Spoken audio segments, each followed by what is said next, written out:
வணக்கம். Sukumar Srinivasan, Ambattur Lions club director, அந்த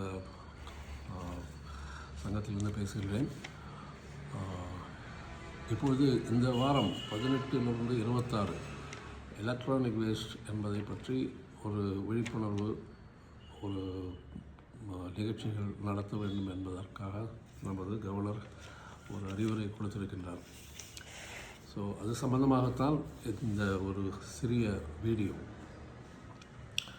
இதில் எலக்ட்ரானிக் வேஸ்ட் என்றால் என்ன என்பது நிறைய பேருக்கு தெரியாமல் இருக்கலாம். என்னவென்று சொல்லுங்கள், எலக்ட்ரானிக் வேஸ்ட் என்பது நாம் பயன்படுத்துகின்ற எலக்ட்ரானிக் சம்பந்தப்பட்ட பொருட்கள்.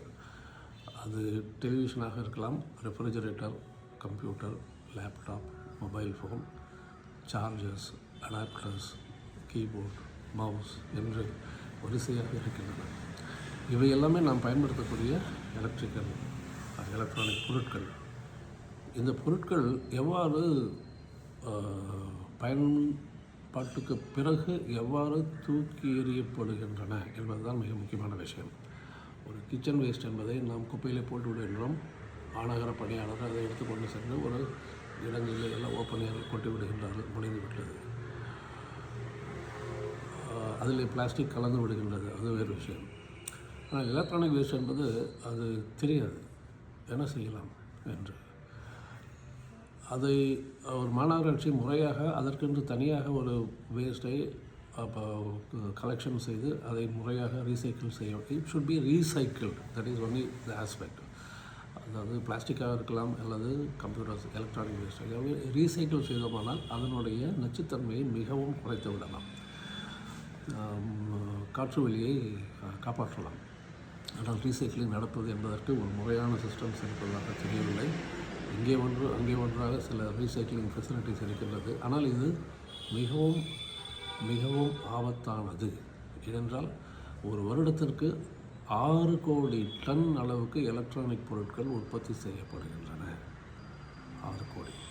அது இன்னும் சில ஆண்டுகளிலே 8 கோடியாக மாறப்போகின்றது. அது அதிகரித்து கொண்டே போகின்றது. எந்த அளவுக்கு தயாரிப்பு செய்து வெளியிலே வருகின்றோ அந்த அளவுக்கு குப்பையிலையும் சென்று சேரும். ஏனென்றால் நாம் பயன்படுத்தி அவை ஆகிவிட்டன, பழுதாகிவிட்டன என்றால் என்ன செய்கின்றோம் என்றால் அதை தூக்கி போட்டு புதுதாக ஒன்று வாங்குகின்றோம். இந்த கலாச்சாரம் மிகவும் ஒரு அபாயகரமானது. அப்பொழுது அப்படி கிடையாது. பல ஆண்டுகளுக்கு முன்பு எந்த பொருட்களை பயன்படுத்தினோமோ அவற்றை மறுபடியும் ஒரு பழுது பார்த்து மறுபடியும் பயன்படுத்துவோம். அப்படித்தான் இருந்தது. அது சைக்கிள் ஆகட்டும், கார் ஆகட்டும், பைக் எல்லாவற்றும் ஆகட்டும், எல்லா பொருட்களும் ஆகட்டும், மிக்சி, கிரைண்டர் எதுவாக இருந்தாலும் பழுது பார்த்து மறுபடியும் யூஸ் பண்ணுவோம். ஸோ இந்த கன்சியூமரிசம் என்று சொல்லப்படுகின்ற ஒரு விஷயம் தான் யூஸ் அண்ட் த்ரோ என்ற கான்செப்டை மேற்கத்திய நாடுகள் உண்டாக்கி அதை நம்மை அடிமையாக்கி விட்டார்கள். என்ன, ஒரு பொருளை பயன்படுத்தலாம். மொபைல் வந்ததனால் அதை பயன்படுத்துகின்றோம். 2 வருடம் 3 வருடம் பயன்படுத்துகின்றோம். பிறகு அதை தூக்கி வைத்துவிட்டு புதிதாக கொண்டு வாங்குகின்றோம். அது முதலிலே இருந்த மொபைல் இன்னும் பயனுள்ளதாகத்தான் இருக்கும். இருந்தாலும் 2வது வாங்குகின்றோம் புதிது. ஏனென்றால் புதிய மாடல் வந்துவிட்டது. அந்த புதிய மாடலை வாங்காவிட்டால் நாம் சமுதாயத்திலே குறைவாக மதிப்பிடப்படுவோம் இல்லையா? அப்படித்தான். ஸோ மாடல் 15, 16, 17 மக்களை ஏமாற்றுகின்றார்கள். மக்களை ஏமாற்றுவது மட்டுமல்ல, இந்த சுற்றுப்புறத்தை பாழடித்து கொண்டிருக்கின்றார்கள். பழைய கான்செப்ட் யூஸ் அண்ட் த்ரோ பதிலாக ரீயூஸ், ரீசைக்கிள் அப்படி இருந்தால் என்னவாகும் என்றால் இந்த அளவுக்கு பாழ்படாது. ஆனால் நாம் அப்படி இல்லை, வாங்கி கொண்டே இருக்கின்றோம். இப்போது ஒரு 6 கோடி பொருட்கள், 8 கோடி இவை எங்கே செல்கின்றன? இதில் ஒரு 22% மட்டும்தான் ரீசைக்கிளிங்காக உபயோகப்படுத்தப்படுகின்றது உலகளாவிய அளவில். மற்றவை எங்கு செல்கின்றன என்றால், உங்களுக்கு தெரியும், ரத்திவாலா என்று சொல்வார்கள். குப்பை, பழைய சாமான்கள் கடை, அந்த கடைகள் இருக்கும். இப்பொழுது வீதி வீதியாக வர ஆரம்பித்து விட்டார். எல்லாவற்றையுமே வீட்டுக்கே வாங்கி கொள்கிறார்கள். கம்ப்யூட்டர் கொடுங்கள், ஃப்ரிட்ஜு கொடுங்கள், எல்லாவற்றையும் கொடுங்கள், நாங்கள் உங்களுக்கு காசு கொடுக்கின்றோம், நாமும் தாராளமாக கொடுத்து விடுகின்றோம். 100-200 கிடைக்கின்றோம். அதை விட மனசில்லை. அதற்கு பதில் என்ன செய்யலாம் என்றால் அதை தானமாக கொடுக்கலாம். அதை ரிப்பேர் செய்யக்கூடிய அளவில் இருந்தால் ரிப்பேர் செய்து ஏதோ ஒரு காப்பகங்களுக்கு ஆசிரமங்களுக்கு ஏதோ ஒன்று கொடுக்கலாம், தானமாக கொடுக்கலாம். அப்பொழுது நாம் அதை குப்பையிலிருந்து போவதை தவிர்த்து விடுகின்றோம். ஒரு பகுதி மக்கள் பயனடைகின்றார்கள். இதை செய்யலாம், ஆனால் அதை செய்வது மிக மிக குறைவு. ஏன்னா 200 வருகின்றது. ஸோ அப்படி போகின்ற அதை கலெக்ஷன் செய்பவர்கள் எங்கே செல்கின்றன? பழைய இரும்பு கடை. அதற்காக சில ஒரு தற்காலிகமான அமைப்புகள் இருக்கின்றன. அவை அந்த கம்ப்யூட்டர்களோ அல்லது மற்ற எலக்ட்ரானிக் பொருட்களோ அவற்றை உடைத்து அவற்றிற்குள்ளே இருக்கக்கூடிய உபயோகப்படுகின்ற நல்ல மெட்டல் உலோகங்களை வெளியில் எடுத்து விடுகின்றார்கள். அவற்றை எடுத்துவிட்டு மீதியை குப்பை தொட்டியில் போட்டு விடுகின்றார்கள். அந்த குப்பை எங்கே செல்கிறார்கள் என்றால் நமக்கு தெரியும், ஆறு, கடல் அண்ட் நிலத்தில் இருக்கக்கூடிய பள்ளங்கள், இவற்றிலே சென்று முடிந்து விடுகின்றன. That becomes a permanent disaster.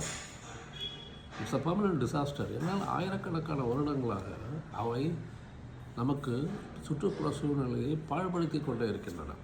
ஒரு மொபைல் டிகிரேட் ஆவதற்கு 500 வருடங்கள் பிடிக்கும். மொபைல் ஃபோனில் இருக்கின்ற ஸ்மார்ட் ஃபோன் கிளாஸ் இருக்கின்றது அல்லவா, கண்ணாடி, அது என்ன சொல்கின்றார்கள், ஒரு 10 லட்சம் வருடங்கள் பிடிக்கும் என்று சொல்கின்றார். Class is permanent. ஓகே, கிரிக்கெட்டில் சொல்லுவாங்க இல்லையா, ஃபார்ம் இஸ் பர்மனண்ட் அப்படின்ட்டு, அதுபோல் கிளாஸ் இஸ் பர்மனண்ட். ஸோ மற்ற பொருட்கள், மற்ற சமாச்சாரங்கள் எல்லாமே 500லேருந்து 1000 வருடங்கள். அதாவது refrigerator, TV, keyboard, mouse, adapter, charger, இவெல்லாம் 500லேருந்து 1000 வருடங்கள். இதுதான் அவை அழிவதற்கு எடுத்துக்கொள்ளக்கூடிய நேரம். இதில் பிளாஸ்டிக் பொருட்கள் என்னவாகின்றவென்றால் அவை உதிர்ந்து உதிர்ந்து உதிர்ந்து உதிர்ந்து அந்த 500 வருடங்களை உதிர்ந்து மைக்ரோ பிளாஸ்டிக்லாம் மாதிரி கலந்து எல்லாவற்றிலும் நீர், நிலம், காற்று எல்லாவற்றையும் கலந்து விடுகின்றது. Plastics they become micro plastics. ஆனால் உலோகம் சம்பந்தமான மெட்டல் அது என்னவாகின்றது என்றால் அவை கரோஷன், துருப்பிடிக்கின்றன, லேசாக கொஞ்சம் கொஞ்சமாக உதிர்ந்து போகின்றன. அவ்வளோ ஆயிரக்கணக்கான வருஷங்களாக அப்படியே இருந்து கொஞ்சம் கொஞ்சமாக பாழடைத்து கொண்டிருக்கின்றன. முற்றிலும் ஆவதில்லை. பிளாஸ்டிக்ஸ் ஆச்சு, மெட்டல் ஆச்சு. பிறகு இந்த பேட்டரிகள் இருக்கின்றன, செல்ஃபோன் பேட்டரிஸ், பட்டன் செல்ஸ், இவையெல்லாம் 1000 வருடங்கள் ஆகும் அழிவதற்கு. அது இல்லாமல் நாம் பயன்படுத்துகின்ற லித்தியம் அயன் பேட்டரி, அது ஆல்கலைன் பேட்டரிஸ், அது ஒன்று. மற்றொன்று லெட் ஆசிட் பேட்டரிஸ். இப்பொழுது நாம் எல்லாமே எலக்ட்ரிக் வெஹிக்கிள்ஸ், சுற்றுப்புற சூழ்நிலையை காப்பாற்ற வேண்டும், ஃபாசில் ஃபியூயல்ஸ் என்று சொல்லப்படுகின்ற பெட்ரோல், டீசல் மூலமாக ஓடுகின்ற வண்டிகள் சுற்றுப்புறத்தை பாழ்படுத்துகின்ற என்று எல்லோருமே ஈவிக்கு மாறிக்கொண்டிருக்கின்றோம் அல்லவா. இது பிற்காலத்தில் எந்த அளவு ஒரு பெரிய ஆபத்தை உண்டாக்கப் போகின்றது என்பது ஒரு மிகப்பெரிய விஷயம். அதற்கு யாருமே கவனம் செலுத்தவில்லை. ஏனெனில் அந்த பேட்டரிகள் இருக்கின்றன அல்லவா, அந்த பேட்டரிகளிலிருந்து வெளிப்படுகின்ற நச்சுக்காற்று சுற்றுப்புறத்தை பாழடித்து கொண்டே இருக்கும். அது ஆல்கலைன் பேட்டரிஸாக இருக்கலாம், லித்தியம் அயன் பேட்டரிஸாக இருக்கலாம், லெட் ஆசிட் பேட்டரிஸாக இருக்கலாம். இவை அந்த நச்சுக்காற்றுகளை வெளியேற்றி கொண்டே இருக்கின்றன. It is more dangerous. So இப்போ இவி வெஹிக்கிளோட ஒரு பாப்புலேஷன் அதிகமாச்சுன்னு வச்சுக்கோங்க. அப்போ என்ன ஆகுனா அங்கே ஒரு permanent disaster is being created. நாம் இதை உருவாக்கி கொள்கிறோம். ஒரே ஒரு விஷயம், ஒரு மனிதன் வாழ்வதற்கு ஒரு 80 ஆண்டு காலம் வாழ்கின்றான் என்று வைத்துக்கொள்வோம். அவன் வாழ்வதற்கு தேவைப்படுகின்ற உணவினுடைய எடை 35 டன்கள், 35லேருந்து 40 டன்கள் இருக்கட்டும். அந்த உணவு 700 கோடி மக்கள் சாப்பிடுகின்றார்கள், எல்லோருமே சாப்பிடுகின்றனர். அது என்னவாகின்றது?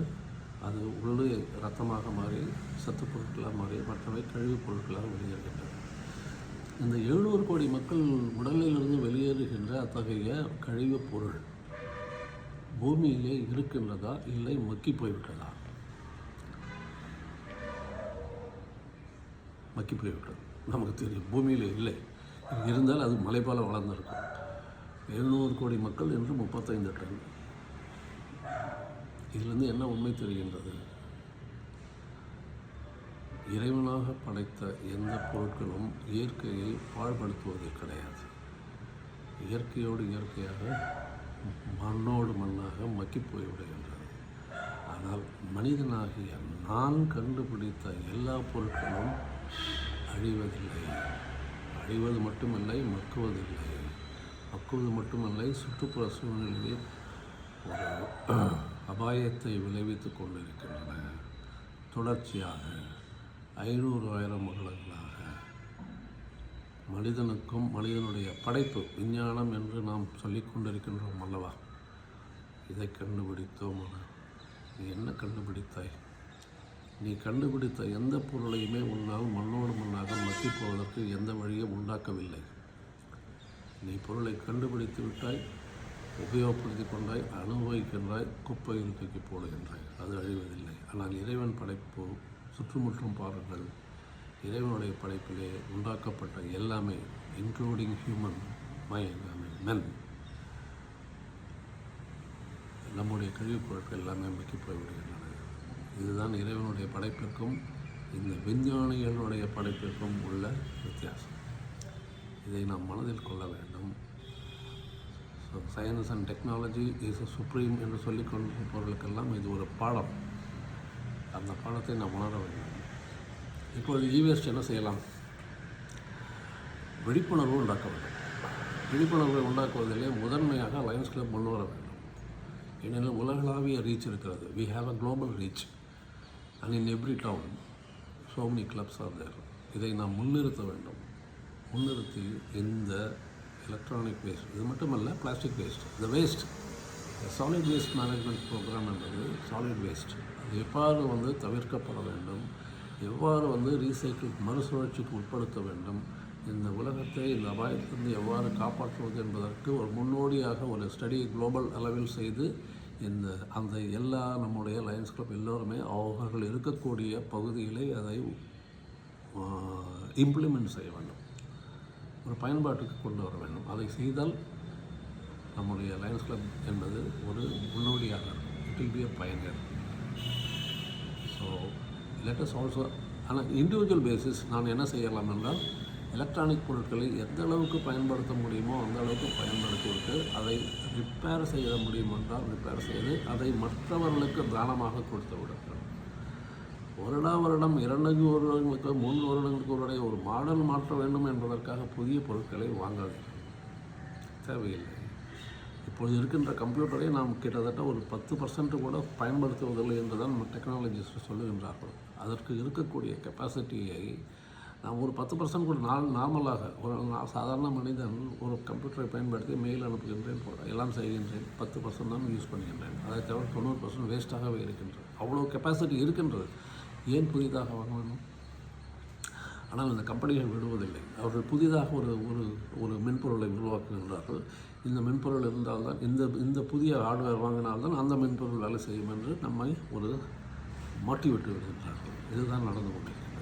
ஸ்டானாப்பட்ட மைக்ரோசாஃப்டிலிருந்து ஆரம்பித்து நூற்றுக்கணக்கான வருஷங்களாக நம்மை அடிமையாக்கி விட்டார்கள்.